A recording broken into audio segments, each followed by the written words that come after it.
Good day mga balbo, nandito tayo ngayon sa Mitsubishi Commonwealth Peak Motors. Kakatapos lang natin ng first 1,000 PMS natin dito kay Nando. This is the 2025 Montero Sport GLX. So, i-share ko sa inyo kung ano yung naging experience natin dito. Tara, samahan nyo ako. So, ang actual odometer natin nung dinala natin sa Peak Motors to, sa pagpapa-PMS is actually 9,438 kilometers.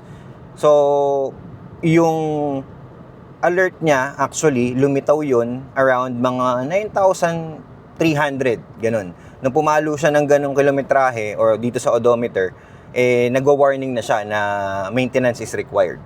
So, nakikita natin yun before na lumalabas. So, talagang i-remind ka niya na kailangan mo na magpa-PMS. So, yung nangyari sa atin is, this is the second PMS niya. So, eto, pakita ko sa inyo yung presyo na nakuha natin, yung total. May mga included dyan, makikita nyo, may free, which is included na talaga doon sa deal na nakuha ko with Peak Motors. Nung kinuha natin itong sasakyan na to, may libre siyang yung oil filter, meron siya nung gasket, ganyan, mga ganyan. So, makikita nyo dyan, may free. So, malaking menos din, kahit paano na ganun. And then, especially, yung labor. So, free yung labor niya for hanggang 20,000 kilometers. So, meron pa tayong isang PMS na libre yung labor. Kaya, ganyan lang yung nakuha natin na total sa ating PMS. So, 7,180. In this experience, yung mga ginawa dito kay Nando is actually, may mga recommendation din na nakalagay. And may optional. Yung mga recommended, yung kailangan mong ipagawa or pwede mong ipagawa sa kanila is yung wheel balancing at saka yung wheel alignment na pagka tinotal mo is around mga 3,500 pesos. Naisip ko, meron din man ako idea before na pagka sa labas pinagawa yun, mas mababa yung aabutin. So, sabi ko, wag na lang muna nilang gawin. Ako na bahala magpagawa sa labas. So, yun yung pinabawas natin. Pero kung pinadagdag natin yun, plus yung mga iba pa, yung mga treatment sa engine, ganyan, papalo dapat ng 13,000 yung ating bill. Pero dahil nga pinalis natin yun, and optional nga siya, so hindi ka naman pipilitin, kaya bumatak tayo na 7,000 lang. So, magang na rin, di ba? Kung ganitong sasakyan yung binili mo na as a maintenance, sa akin, sakto na rin siya. So, ang ginawa dito, inangat siya, syempre, dun sa ano nila, sa ano ba yun? Sa makina nila, ganun. Inangat siya, tapos syempre din-drain yung engine oil, and then check yung mga ilalim, mga tornilyo, hinigpitan, and then meron din siyang brake cleaning. So tinanggal yung 4 na gulong, tapos nilinis nga, niliha, meron pang nakalagay dun sa sa coat natin na merong liha pa para panlinis nung preno. So, 4 na gulong binaklas and then binalik. So, kung pinagawa natin yung mga alignment, medyo mas matagal pa din yun, no? Pero, saglit lang naman, inaabot tayo ng lunch break Pero dumating tayo dito, ang appointment natin actually is 9 a.m. So, dumating tayo before that. Inabot kami, anong oras na, time check natin, 2:00. Nag-lunch kasi sila. So, payment na lang talaga hinihintay natin kanina actually. Pero, yun nga, natapos naman din, 2:00 tayo natapos. So, 9 to 2 yung naging PMS natin, yung duration ng time. Okay na din, hindi naman kinain yung buong araw mo, di ba? So, safe lang para sa akin. Bago yung engine oil, sinalina nila, nakalagay dun sa quote natin, 8 yung quantity. So, most probably 8 liters yon. May option kasi yung isa, yung may puting lagayan. And then, meron naman yung tagi-1 litro na maliliit na Mitsubishi genuine engine oil. Yun yung pangalawang option. Kung mapapansin nyo rin, meron nakalagay dyan yung miscellaneous fee na 500, no? Ano yun? Yun yung mga protective na mga nilalagay dito sa manibela. Yan, makikita nyo, meron sa upuan. Pati yung dito sa cambio, meron din ganun. Nilalagyan nila ng protective na material para nga, syempre, madumi yung kamay ng mga mekaniko na nag-handle ng sasakyan. Kasi nga, syempre, hawak nila mga wrench, ganyan. So, may protection para hindi madumihan. So, yun yung miscellaneous na nakita nyo. Another thing na concern din natin dito sa sasakyan na to, simulat sa pool na nakuha natin siya, is yung kanyang handbrake na pagka inangat mo, sobrang taas. So minsan nakakaalangan ako, no? Pero ngayon, pagka tinignan mo ngayon, in-adjust na nila, ang standard daw is 7 clicks. Yun lang. So safe na. Hindi na siya katulad nung nakaraan na sobrang taas, siguro mga hanggang dito. Mga hanggang dito siguro yun. So ngayon, mas confident na ako na gamitin yung handbrake. Siyempre, mas smooth siya. Bagong change oil di ba? So, smooth siyempre yung ride mo, ayun yung mga benefit dyan. Tapos yun nga, na-check yung mga ila-ilalim, may mga tornilyo, di ba? Baka mamaya may mga lumuwag na. So, pati yung tire pressure, chinek nila. So, kasama na yan dun sa binayaran mo. So, para sa akin, sulit na din na magpa-PMS sa kasa kesa sa labas. And yun nga, syempre, mabuvoid yung warranty mo. May ganong agreement kasi na kailangan sa kasa ka talaga. Sa Peak Motors ka magpapa-PMS para hindi ma-void yung warranty mo. At the same time, meron ding extension yung warranty up to 5 years. Basta sa kanila ka nagpapa-PMS. And most likely naman, ganun na din gagawin ko kasi nga, alam din nila, specialista sila pagdating sa mga Mitsubishi na sasakyan. Kasi araw-araw nilang ginagawa yun, di ba? And yun, tinanong din natin sa kanila yung e-tax na tinatawag. So, tinanong natin din sa advisor na ano ba yung e-tax kasi nabanggit sa akin na pwede mo daw ipa-enable yun, tapos yung side mirror mo, for example, gusto mong umopen lang siya pagka nag-start ka ng engine. Kasi ngayon, di ba, pagka normal lang, pagka pinindot mo yung unlock at saka lock, tumitiklop at bumubukas yung side mirror mo. So, pagka pina-enable pala yun, in-explain sa akin, mabuvoid daw yung electrical warranty. Kasi may mga pagkakataon daw na nagmamalfunction yun. So, sabi ko, wag na lang. Okay na din naman. Kasi at the same time, na-explain din sa akin nung isa sa mga ahente doon na okay din na ganun yung behavior niya na pagka pinindot mo, tumitiklop, at least alam mo na wala kang naiwan na bukas na pintuan. Hindi katulad pagka yun nga tumitiklop lang siya or bumubukas lang siya pagka in-enable mo yung e-tax na yun, may mga possibility na makaligtaan mo, meron palang nakabukas na pintuan. So okay na din. Tapos gusto din kasi nating mag-upgrade ng headlight. So after a year, ngayon pa lang din natin natanong sa kanila personally, yung paano ba yung magiging epekto, di ba, sa warranty.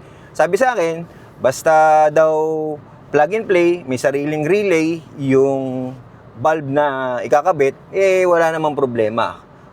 Hindi mabuvoid yung warranty. At dahil dyan, magpapa-upgrade na tayo ng headlight natin. Di natin alam, tignan natin, baka mamaya magbudol pa tayo ng mga kung ano-ano ron. Pero tara, papalit na tayo ng headlight. Let's go!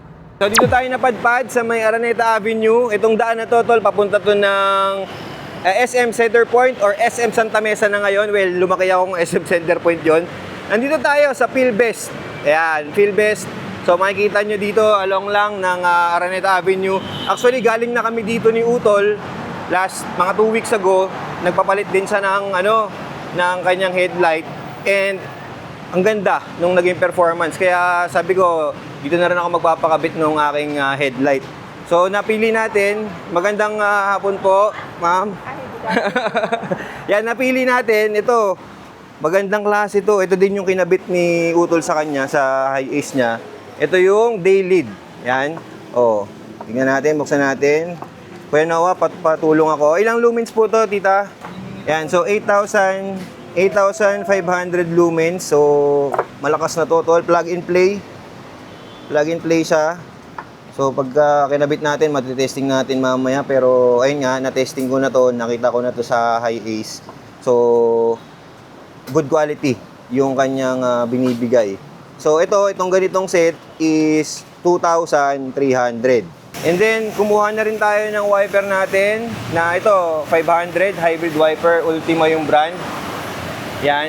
So kasi napansin natin, actually, alam ko din sa marami sa inyo, napapansin pagka umuulan, tapos nagwo-wipe kayo parang malabo, lumalabo, no? Actually, cost din yun. Isang cost nun is itong wiper, sira na or luma na yung wiper, kaya kailangan na siyang palitan. And at the same time, dahil nga nagpa-PMS din tayo, pinakargahan din natin nung windshield na fluid, yung wiper fluid, para pagka bumuga, mas maganda yung mas smooth ba? Mas smooth siya. Tapos yun nga, natutunan ko na kailangan din talaga inaangat to, lalo na pagka nasa babad na araw. So kailangan mo din talaga siyang palitan or kailangan iangat mo na to habang nakapark ka para yung init ba, hindi naluluto yung goma. Kasi ito, luto na to yung goma niyan.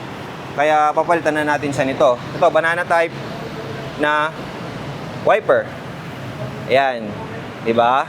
So, pag trip nyong magpalit din for the GLX na variant ng Montero, tignan natin kung ano magiging performance dito. Pero yun nga, dito lang, punta lang kayo dito sa Araneta. Yan, Philbest. If you have any questions dito sa Philbest, the general merchandise, ito yung number nila. Ayan, address nila is yan, 153 FG Araneta. Yan, kung i-google nyo, yan lang google nyo, Google Maps. Tapos ito yung contact number, contact info nila. Kung meron kayong inquiries, yan, kontakin nyo lang sila dyan. And for sure, ma-assist nila kayo na maayos. Mabait si tita dito. So, reach out lang kayo sa kanya. Yan, so dudukutin na lang yan. Para lumuwag, alisin muna ng konti yon. Dukutin na lang. Ilalim. Dukot lang ang galawan. Wala na ibang babaklasin, yung takip lang. Ito, angle to. Saka to, alisin to. Alisin din, filter ata to eh. Intake, yung filter alisin pala. Para maka-access dito sa gilid naman, yung dito sa kabila, sa right side. Ito sa left side, dinudukot lang. Ayun. Yan, ito pala yung kanyang stock na bulb. Ito ngayon yung ipapalit natin. Ayan. Di ba? May sarili na siyang kung ano doon. Ayan na yung itsura ng mismong LED. Ayan. Ganyan siya. Tapos may fan. Na para syempre hindi siya mag-init ng mag-init. So, tapos ito. Ito yung socket. Kaya plug and play lang talaga siya. Ito meron siyang sariling ito yung parang relay niya. So ito na, nakabit na. Yan na, kulay puti okay yan sa akin, dilaw tsaka puti. Yan, diba? Pwede, mas malinaw na to sa gabi. Mate-testing natin to. Yan.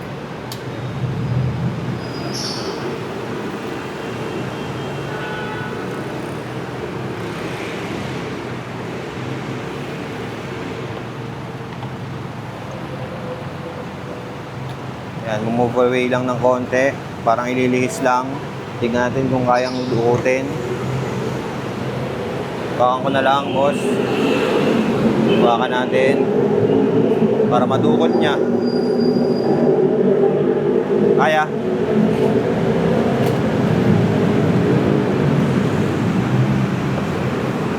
Yun. Na-access ka agad.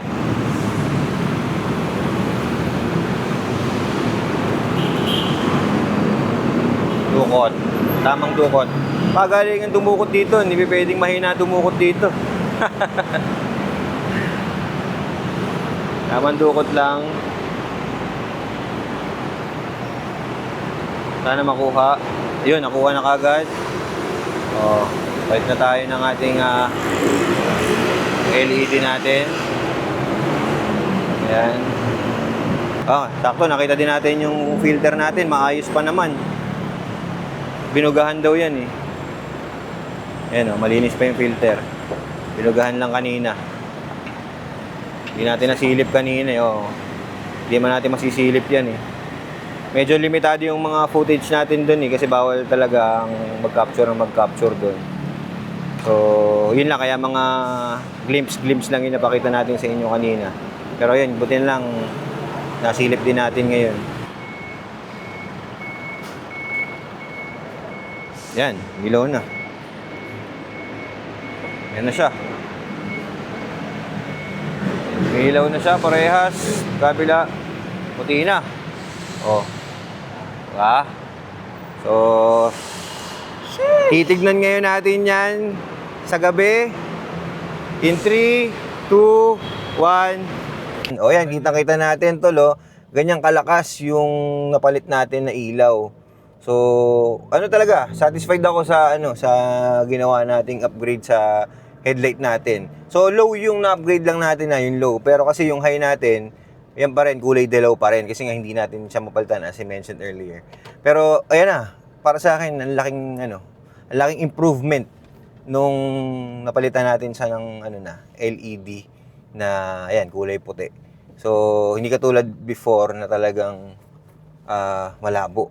So, sige, pakita natin tol na nasa labas yung hindi yung salamin. Hindi kita sa galing sa salamin. Off muna tas. Ayan. Oh, yan. Oh, di ba? Liwanag, oh. Kita mo yung mga lubak kahit nga siguro may mga pako diyan, kita mo na yan eh. Hindi ka na para hindi joke lang. Hindi ka na para ma-flat. Hindi, pero yan, satisfied tayo. Up, ayan yung off. On. Ah, di ba? Oh, malakas yung malakas yung ilaw. Positive. Medyo nakakasilaw nga lang siguro sa iba pero yan, positive na. Pangalan nun? Taste test. Feel best. Yan. Punta lang kayo doon sa mga car accessories. Yan, reach out lang kayo sa kanila, binigyan natin yung number. Pati yung park light pala natin, pinapalitan na rin natin ng white. So, mas okay na kasi yung daytime running light na yon, ayun yung kulay dilaw, no. So, papapalitan natin ng puti para match na rin siya dun sa headlight natin. Yung high natin, medyo hindi natin pa mapapalitan kasi may magbabangga eh. So, yung mismong lang muna, yung low. Yun muna yung in-upgrade natin. So, yun, natuwa naman ako sa nangyari ngayon. Sana nag-enjoy din kayo dito sa episode na to. Meron kayong kahit pa paano information na nakuha. And if you have any question, tol, just reach out to me, comment kayo down below, and like our episode. And of course, baka hindi ka pa nakasubscribe sa channel natin, tol, please consider subscribing to our channel. And I'm happy to announce na this is our 7,000 na yung subscribers natin. Yay! Yan. So, maraming salamat po sa lahat ng sumusuporta at sa mga susuporta pa lang po. Maraming salamat. Saludo po sa inyong lahat. Once again, this is Ron Balbon. Tara sa tagumpay!